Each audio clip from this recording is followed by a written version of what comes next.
안녕하십니까, 알림이 황희두입니다. 시작하기에 앞서 이번 주 토요일 강연 일정을 먼저 소개드리겠습니다. 오후 2시 반부터 민주당 서울시당에서 변상욱 기자님과 제가 강연을 할 예정인데요. 선착순 100명이라고 합니다. 댓글로 참석 링크를 고정해둘 예정이니 영상 시청 후에 관심 있으신 분들은 신청 부탁드리고요. 본격적인 주제입니다. 지금 엄청난 소식들이 계속 쏟아지고 있죠. 맥락을 놓치지 않기 위해 핵심적인 내용만 간략하게 말씀드리자면, 먼저 대통령실에선 민주당의 추미애 전 장관, 박범계 전 장관 이때 탈탈 털렸는데 김건희 기소도 못했다. 한마디로 민주당이 지금 가짜뉴스를 뿌리고 있다. 문재인 정부 때 탈탈 털어도 안 나왔는데 이제 와서 무슨 소리냐, 이렇게 건의소에 나선 건데요. 다들 기억하시겠지만 그때 검찰총장이 누구였습니까? 김건희 씨의 남편이었죠. 당시 언론에서도 추윤 갈등이라며 반반 싸움을 만든 것 자체도 코미디였고요. 저렇게 오만방자한 태도를 보여서 법무부 장관 위에 검찰총장이 있는 거 아니냐, 오죽하면 이런 얘기까지 나올 정도였습니다. 이런 와중에도 정의당은 김건희 특검에 사실상 반대한다, 신중론을 펼쳐서 역풍 제대로 불렀고요. 논란이 굉장히 거세지니 이제야 슬쩍 말이 바뀌는 것 같습니다. 김건희 특검 열려있다, 특검도 열어놓고 가자는 거다, 궁극적으로는 특검으로 갈 수밖에 없지 않냐, 이런 입장도 상당히 많이 있다, 이런 얘기를 하고 있습니다. 그리고 장혜영 의원 또한 김건희 특검 반대하는 거 아니다, 방법론적인 문제다, 쉽게 말해 검찰에 김건희 출석 조사를 요구하며 그걸 압박하는 게 우선이라고 생각한다 라는 얘기인 건데요. 이에 대해서도 당연히 적당히 좀 해라, 검찰이 지난 몇 년간 제대로 수사도 안 해서 특검 얘기라는 건데 무슨 뒷북이냐, 이런 비판이 쏟아지고 있고요. 시대전환 조정훈 의원도 논란이 계속해서 커지고 있죠. 저런 헛소리에 대해 최민희 전 의원은 대장동 특검과 이재명 대표 사퇴 딜 제안 어처구니가 없다, 그게 뭔데 민주당 대표 사퇴를 딜 조건으로 거냐, 다른 상임위로 사보임하는 게 좋겠다, 이렇게 비판했고요. 지금 국민의힘 내부 싸움도 엄청나게 거세졌습니다. 김기현 씨는 안철수 씨가 윤석열 찍은 손가락 자르고 싶을 거라 했다, 이런 식으로 일르고 있는데요. 최근 김기현 씨가 탄핵 발언을 해서 난리가 나자 해명하느라고 진땀 빼지 않았습니까? 아직까지 수습도 안 되고 있는데요. 탄핵이란 아픈 과거가 있었다, 그런 과거를 우리가 반복해서는 안 된다, 이런 얘기를 했기 때문입니다. 오죽하면 이에 대해 안철수 후보는 도대체 어떤 정신 상태길래 저런 망상을 하냐, 이렇게 일갈할 정도였는데요. 윤핵관 저격수 이준석 씨까지 등판했죠. 대통령실 강력한 조치 있어야 되는 거 아니냐, 전당대회에 절대 끌어들이지 말라더니 지금 상황이 딱 그 짝 아니냐, 김기현에 대해서도 뭐라 말해봐라, 이렇게 비판했습니다. 그래서 김기현 씨를 조목조목 지적하는데요. 과거 울산시장 당시 박근혜 탄핵 논의가 있을 때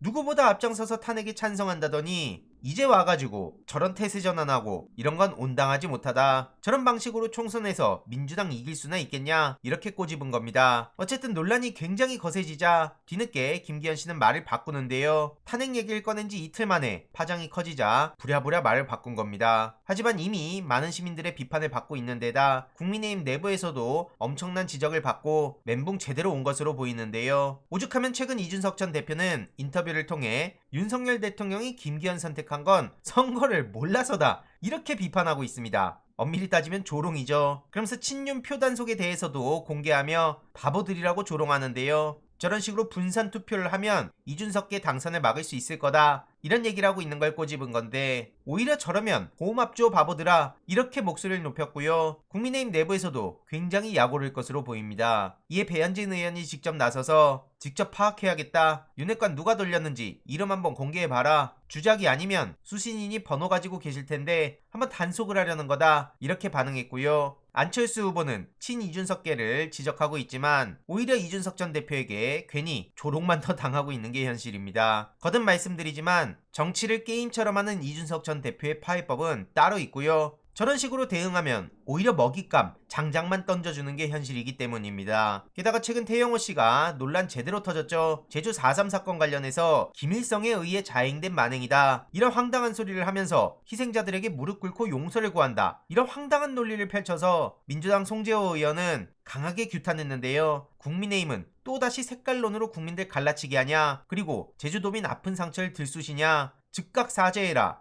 그리고 위성곤 의원도 제주 4.3 진실을 왜곡하고 이승만 정권을 계승하는 정부 여당의 책임을 부정하기 위한 말장난 아니냐, 이렇게 비판했습니다. 실제로 이에 대해서 태영호 씨 그냥 북한으로 보내라, 뭐 저런 인간이 다 있냐, 뭐가 좀 이상한 사람 같다, 이런 비판들이 이어지고 있고요. 최근 이준석 전 대표는 윤석열 정부에 종북몰이를 두고 신영복 글씨체 쓰인 소주를 마시면 다 종북이냐 이렇게 비꼬기도 했습니다. 그만큼 윤석열 정부가 황당한 소리를 그냥 내뱉고 있다는 거고요. 지금 국민의힘 전당대회에서 엄청난 싸움이 벌어지고 있죠. 원래 지지자 간의 다툼이 어느 정도 있는 건 사실이지만 내부 팩폭도 굉장히 많이 이어지고 있고요. 안철수 후보는 김기현 후보를 향해 줏대 없이 이리저리 끌려다니는 당대표, 줄 세우기 시키고 혼자 힘으로 설 수도 없는 당대표 이렇게 비판했습니다. 그러자 김기현 후보 지지자들은 안철수는 당 쪼개기 전문가 아니냐, 오죽하면 황교안도 비판하냐 이런 얘기를 서로 주고받고 있고요. 이준석계가 등장하자 야유를 쏟아내기도 했습니다. 심지어 부부젤라까지 불면서 연설을 방해하기도 했는데 네이버 댓글에서도 반응은 싸늘하고요. 어쨌든